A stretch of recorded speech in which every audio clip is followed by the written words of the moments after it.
او دا به د منافقینو د وجنه پټ ساتل. خو لیکن د غزوه تبوک اعلان اخکارا جارو فرمایلو او د چاندی اعلان مو فرمایلو. منافقینو عذرونم پیش کو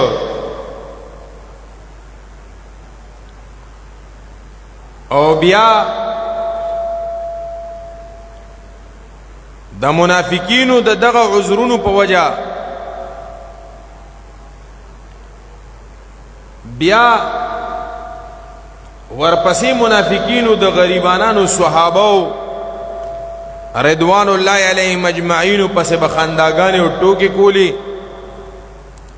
چې چا یو دړې کجوري راوړې او چا ور بشې راوړې، چا نیمه دړې کجوري راوړې وې دی با د تبوک په مقام باندې د 1,00,000 لخر سره مقابله کوي. مختلف ټوکې او مسخرې به کولی.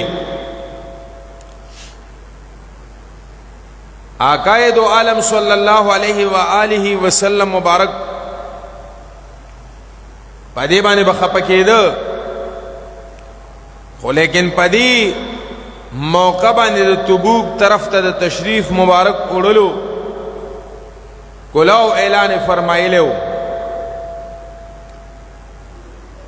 په اصحاب کرام رضوان الله علیهم اجمعین کی